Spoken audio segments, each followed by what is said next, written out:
welcome back. Today we're going to talk just a little bit about connectivism, social knowledge, and participatory learning. It's been a pretty interesting discussion this week about some of the different things around how participation and being involved in connected groups, how that influences learning. And I definitely think that there is a lot to be said for that. I think that there is a lot of learning that is enhanced when you can learn in a group. One of the articles that I read, and I think many people in the class read, is the article about "Is Google Making Us Stupid?" And I thought it was pretty interesting, and I agree with some of the points that the article or that the author is making. But like with most of the others, I do have some issues, and I disagree with some of them as well.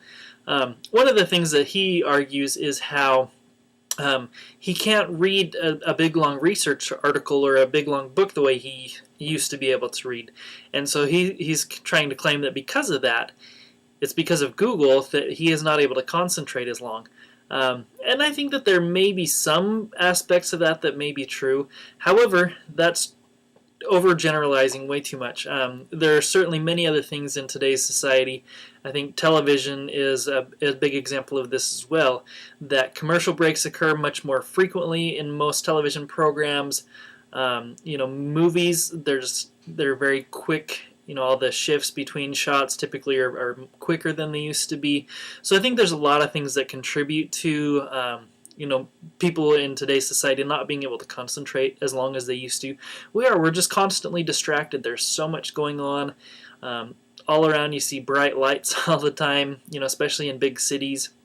So, certainly I think that is generally true, that most people probably do have a harder time concentrating today than, say, the general population would have 20 or 30 years ago.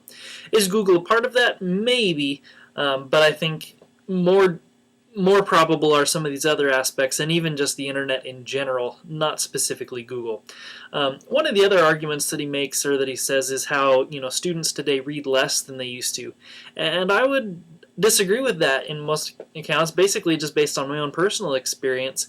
Certainly, while it might be true for some people, my own personal experience with reading is I read much more today because of the internet than I ever did when I was in school. Kind of hate to admit this, but in high school, there was very few books that I actually read cover to cover, even in honors English classes that I was a part of.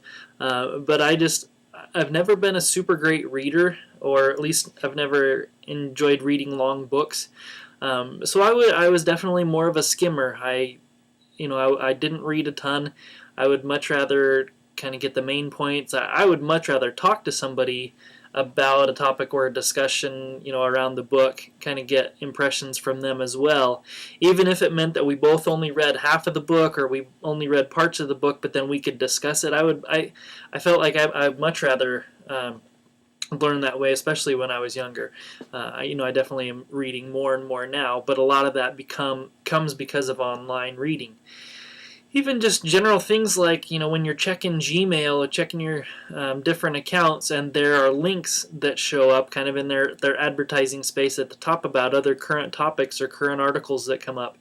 That wasn't possible when you were having just a newspaper in the past. The newspaper had all of the articles there, just all over the place, and you had to kind of hunt and peck for them. But with these new interactive ones like Gmail, you're looking at a topic and, hey, a brand new article just got published or just came out about, whatever topic, and there's this headline on it, and hey, I say, wow, that looks actually a little bit interesting. I'm going to click on that and read it.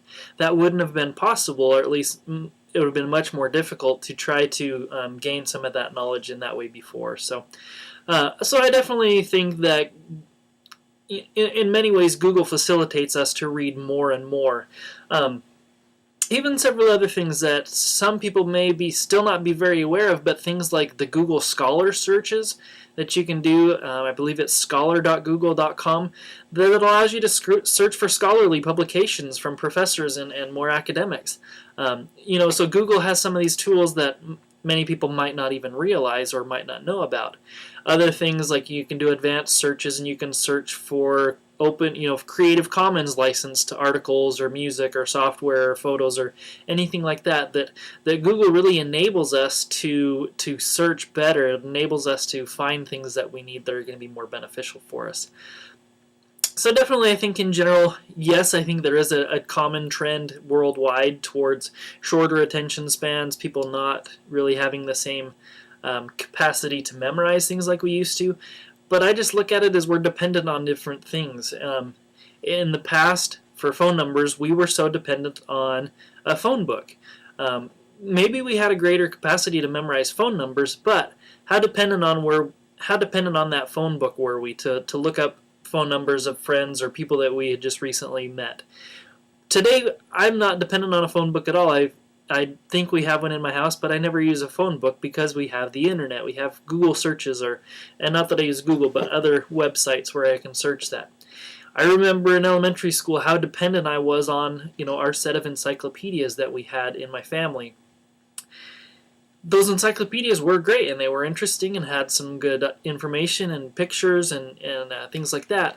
But I was dependent on that. That was my sole source of information for many of my reports that I did, growing up in elementary school. Today, I'm not dependent on a single encyclopedia or any single source of reference, for that matter. So I think that definitely we are becoming more and more dependent on the internet. I don't see that as a bad thing. I think that the internet is just kind of a way of life, and certainly we can gain more and more things. We will become more and more dependent on the internet. I'm convinced of that. It will become more ubiquitous and we'll have more and more connections. I think that absolutely some of the points in some of the discussions talked about access to the internet for people, and I think that there's great disadvantages for people that don't have access to the internet. Certainly there are some risks associated with the internet. There's plenty of problematic issues or problematic material for kids. So I think that much of our education needs to be in teaching people how to use the internet and then what to be careful of, but also just in general teaching our kids right from wrong. If we have worries about our kids and what they're doing, it's our responsibility to teach them. It's not somebody else's. It's not the school's responsibility. And I think that there's so many things that are interesting about this, kind of this whole community of learning, this web of learning, that we're all involved in this. And I know that I've kind of rambled here a little bit, but I hope that I've said some interesting things, and we'll see you all next week. Thanks so much for watching.